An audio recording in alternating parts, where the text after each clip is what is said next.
Nous rappelons qu'évidemment, SOS Éducation soutient le combat légitime pour le respect des droits des personnes homosexuelles et transsexuelles.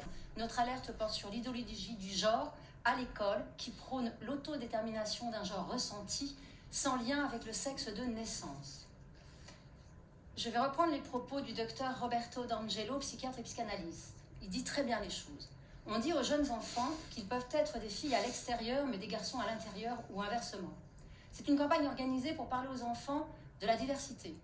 Mais cette diversité signifie ici fluidité de genre. Je doute que les jeunes le comprennent de manière très concrète et sachent quoi en faire.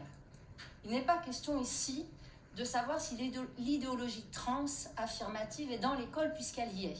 Elle y est dès le plus jeune âge, avec des livres, soutenus par des, ça me grave un peu la gorge de le dire, mais des psychothérapeutes. C'est également dans les manuels scolaires, que ce soit chez Nathan ou chez Bordas. C'est également dans des questionnaires qui sont posés à vos enfants où on leur demande de dire s'ils sont autre chose que filles ou garçons. On leur demandera également s'ils se sentent autorisés à en parler à la maison. Vous avez également toute une communication qui est faite par le planning familial qui a mandat pour l'éducation nationale de faire l'éducation à la sexualité. Vous y trouverez des amalgames assez troublants, comme de mettre sur le même niveau le fait de choisir le sujet de sa rédaction et de choisir le pronom qui me plaît. Je vais passer sur l'affirmation du planning familial financé par le fonds public, qui prend fait et cause sur l'autodétermination en considérant que celui qui ne le respecte pas est évidemment dans le mauvais camp. Je passe sur les valeurs républicaines rebaptisées liberté, égalité, sexualité au pluriel. Alors quand on parle de ce sujet-là, on parle de mots qu'on connaît tous, mais il semble essentiel de rappeler les concepts fondateurs. Donc le sexe est une catégorie biologique binaire qui classe les individus, en tous les cas s'agissant des mammifères et notamment de nous en tant qu'humains, en mâle et femelle à partir de nos fonctions reproductives. Le sexe est déterminé in utero et immuable. Il est clair qu'on ne peut pas changer de sexe.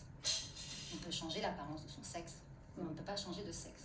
Le genre fait référence aux stéréotypes et aux rôles sociaux qui sont attribués dans une société donnée, et c'est différent d'une culture à l'autre, à un groupe qui serait le masculin et un autre groupe qui serait le féminin. Le genre est par la nature même de ce qui caractérise une catégorie sociale, donc une catégorie collective, et ce n'est pas une catégorie individuelle. Le fait de parler de genre, évidemment, renvoie aux structures hiérarchiques entre les hommes et les femmes. L'identité de genre fait référence à toute autre chose. C'est une identification psychologique qui se caractérise par un ressenti de la personne sur elle-même, qui va lui dire qu'elle se ressent a priori plus faisant partie du membre du masculin, du membre des masculins ou du membre des féminins. Ce qu'on appellera la transidentité, c'est quand cette identification psychologique entre en conflit avec son sexe biologique. Cette petite fille se ressent garçon. Les erreurs à éviter, puisque comme toute idéologie, elle convainc les moins informés avec des amalgames. La transidentité comme la transsexualité n'a rien à voir avec le caractère intersexe, qui est un trouble du développement avéré et qui peut être vérifié. Elle n'a rien à voir non plus avec l'homosexualité, qui est une orientation des sentiments d'amour et du désir sexuel pour une personne d'une même sexe. Un homosexuel ne rejette pas son sexe de naissance, bien évidemment. Alors maintenant, de quoi on parle véritablement quand on parle de transsexualité et de transidentité? Le terme de transsexualité apparaît dans les années 50, notamment par la publication d'un cas d'une fille qui désirait de manière obsessionnelle être un garçon. La transsexualité apparaît pour la première fois comme un trouble psychopathologique. Il va être rendu, le terme va s'imposer en 1953 par les travaux d'Harry Benjamin. C'est pour ça qu'on parlera assez régulièrement de transsexualité ou de syndrome de Benjamin. Comme vous pouvez le constater, nous nous situons au niveau du trouble psychopathologique.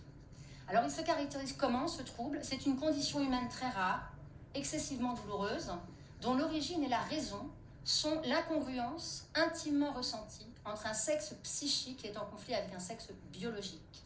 Cette condition de douleur ne variera pas, il n'y a aucune fluidité là-dedans et elle ne s'épuise pas avec le temps. Elle est persistante, c'est ce qui caractérise ce trouble. Alors évidemment, on constitue une idéologie par le pouvoir des mots. J'ai repris cette citation qui me semble être particulièrement adaptée à la circonstance, la langue et le gouvernail du corps. comment on a institué cette idéologie aujourd'hui dans nos esprits. Tout d'abord, on a annulé le sexe. On est passé de la terminologie de transsexualité à la terminologie de dysphorie de genre.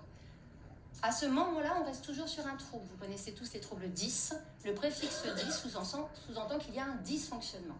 La deuxième étape dans ce pouvoir des mots a été d'annuler la notion de trouble pour en faire une norme sociale. Donc le terme de dysphorie de genre a été remplacé par le terme d'incongruence de genre et aujourd'hui, on parle de variance de genre. La variance n'est plus un trouble, évidemment dans l'esprit de chacun.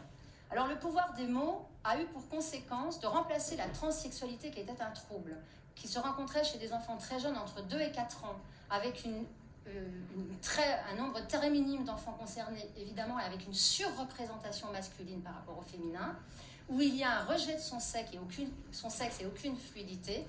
Cette transsexualité, par le pouvoir des mots, a été transformée en transidentité, qui a banalisé le trouble pour en faire une nouvelle norme sociale, avec la terminologie de variance de genre, avec en plus une tentation à l'héroïsation, qui fait qu'on a fait passer une expérience humaine très douloureuse, qui est celle de l'adolescence qu'on a tous connue, en un trouble qui est celui de la transidentité. Le problème, c'est que la conséquence est une explosion des demandes de jeunes qui ne sont plus des enfants de 2 à 4 ans, mais des adolescents, avec une surreprésentation des adolescentes. Elle consiste en quoi finalement cette idéologie de normes sociales? Elle se fonde sur quoi pour emmener tous nos enfants? Eh bien, elle se fonde sur un principe très simple auquel on aurait tous adhéré si on avait eu 15 ans aujourd'hui. C'est qu'on vous dit que le sexe que vous avez, il vous a été assigné à la naissance. Il y a un médecin qui a constaté ce que vous aviez entre les jambes et qui vous a collé une étiquette. Or, quand on a 15 ans, les étiquettes, on les enlève. Et c'est exactement ce qui se passe. Donc, on va vous dire, cette étiquette, tu peux l'enlever. En fait, c'est ton droit absolu. Et tu peux avoir un ressenti qui va dire ton genre. Et là, ce fait de dire son genre à l'adolescence devient aujourd'hui un symbole d'émancipation associé à une forme de fierté. Alors, si on voulait définir l'idéologie du genre, nous vous proposons la définition suivante. C'est en fait le fait d'avoir une identité, on sait croire au fait que l'identité, elle est autodéterminée, selon un ressenti intime, qui serait fondé sur les stéréotypes du genre. La réalité biologique du sexe n'existe plus. Cette autodétermination ne peut en aucun cas être discutée. L'injonction, c'est mon ressenti, mon identité, mon genre, mon droit.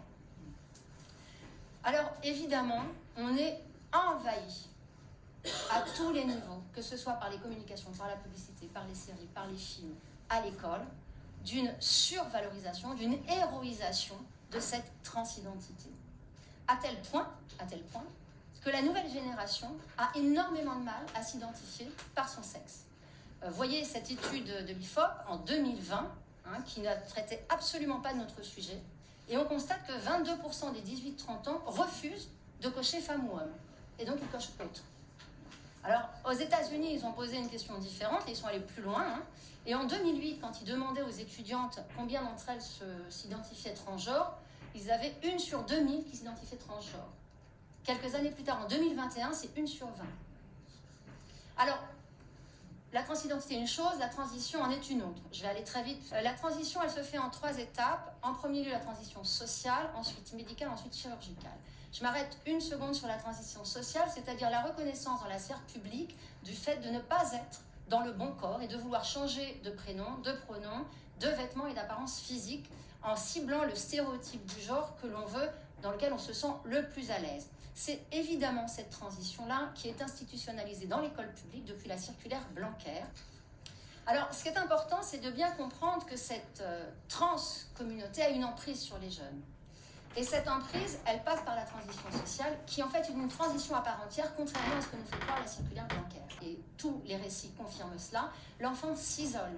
Il restreint son cercle qu'à des enfants qui sont soit trans comme lui et va réduire son système d'information et de connaissances également au monde de la communauté trans. À tel point que la communauté trans va se substituer à la famille. Voilà le témoignage d'une maman dont elle ne voulait pas que je sois une de ses mères. C'est comme ça qu'il dit sur Internet. Si vos parents questionnent quoi que ce soit, s'ils ne sont pas encourageants, alors tu devrais peut-être chercher une autre famille.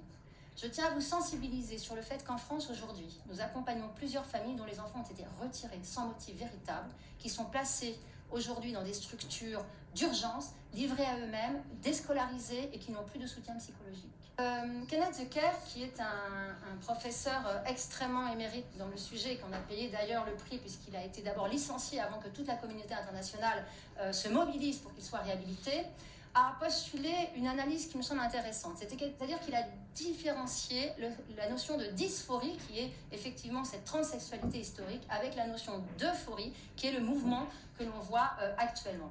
L'euphorie signifie que quelque chose vous plaît. La dysphorie, que quelque chose ne vous plaît pas.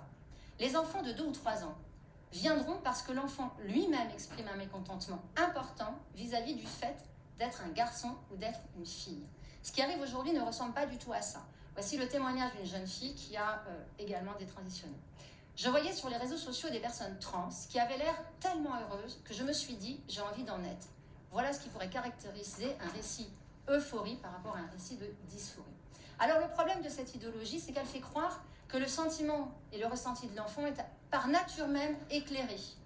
Donc la demande de transition ne peut pas être discutée. Et ce choix éclairé, c'est quel que soit l'âge. Donc la famille n'a pas à le questionner. La médecine doit d'abord valoriser le choix de l'enfant et faciliter la transition, et les États doivent payer. Le chantage, évidemment, c'est le suicide qui nous oblige à agir dans l'urgence et à engager très vite des transitions. Voilà ce que dit Lou, qui a détransitionné. Le pire moment, ce qui vous prouve qu'elle n'était pas tant éclairée que ça à ce moment-là, le pire moment, c'est quand j'ai réalisé qu'en réalité, j'avais l'apparence d'une fille tout à fait normale, que j'étais mince et jolie.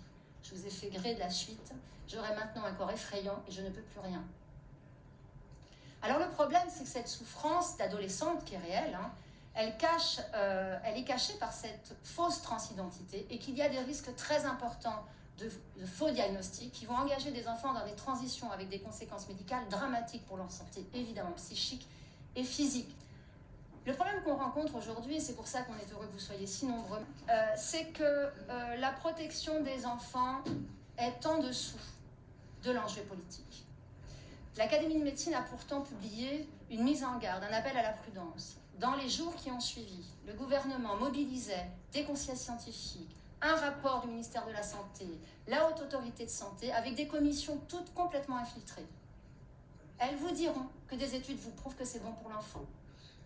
Je vous invite à demander à ce que chacun signe cette phrase. Ça pourra servir pour l'histoire.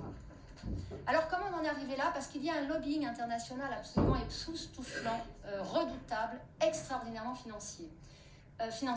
Ce lobbying a été dénoncé, enfin pas été dénoncé, on a trouvé les formes à travers un rapport qui était rendu public, c'est surprenant mais c'est ainsi. Ce rapport, c'est un rapport d'une association qui s'appelle Iglio, qui rassemble tous les activistes et transactivistes et ONG du monde entier, et qui a formalisé sur les fonds de Dentons, qui est l'un des plus gros cabinets d'avocats au monde, un rapport qui avait pour objectif de produire le protocole de lobbying international pour cibler les enfants en Europe. Le rapport ne s'en cache pas du tout. Ce rapport sera un outil puissant pour les activistes et les ONG qui travaillent à faire avancer les droits des jeunes trans à travers l'Europe, faire reconnaître légalement leur identité de genre, par l'autodétermination, plutôt que par un diagnostic médical ou une décision de justice. Alors, c'est quoi le guide du parfait transactiviste? Il faut accéder rapidement, évidemment, à la transition selon le modèle d'autodétermination. Il faut étendre tous les droits des adultes aux enfants. Il faut aucune exigence en matière de diagnostic. Il faut reconnaître, il ne faut pas reconnaître quand l'enfant naît son sexe de naissance. Il faut reconnaître l'existence d'un troisième sexe. Je vous informe que c'est le cas en tous les cas à l'éducation nationale, le troisième sexe est reconnu par les services de l'éducation nationale et présenté dans les manuels scolaires. Il faut que les traitements de confirmation et de changement donc de sexe soient tous pris en charge par l'État sans aucun diagnostic, c'est déjà le cas. Et il faut que les gens qui ne seraient pas d'accord, et notamment les agents de service public, soient très durement contraints et sanctionnés. Alors voilà la feuille de route qu'ont suivi les associations transactivistes en France, donc nous connaissons les noms, pour que les lois qui sont passées déjà, et qu'il va falloir faire avec maintenant, voilà ce qu'ils ont fait depuis 4-5 ans, et vous allez voir que ça a très bien marché. On leur a conseillé de cibler les jeunes politiciens, quand je vous ai mis que les grands titres, pas les détails. Donc cibler les jeunes politiciens, ça signifie clairement créer des relations personnelles avec des politiciens.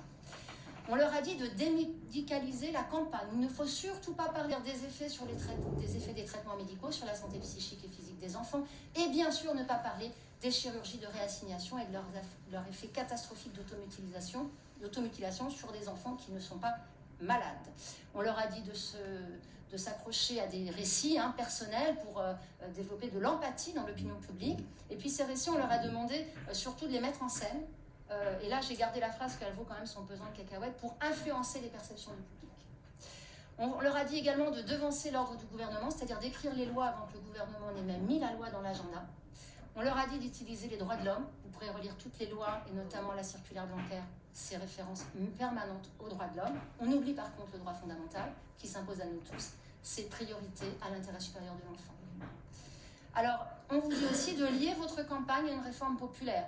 On se rappellera qu'il y a un an, on a associé à la loi interdisant les thérapies de conversion pour lequel la totalité de l'opinion publique était pour, et on a fait un amalgame avec l'identité de genre. On leur a dit évidemment de ne pas trop en parler à la presse, parce que quand la presse commence à s'en charger, elle fait des recherches, elle se rend compte que ce qu'on dit est vrai. Et évidemment, on leur a dit de tirer parti des nouvelles élections. Également, de travailler tous ensemble et d'infiltrer le monde universitaire. Alors tout ça est déjà en place en France, dans la plupart des choses que j'ai évoquées. Certaines choses vont venir. On pourra, si on travaille ensemble, vous alerter pour vous permettre de faire le lien. Ce qu'on vous demande aujourd'hui, c'est de préserver l'enfance et de préserver l'adolescence. Merci.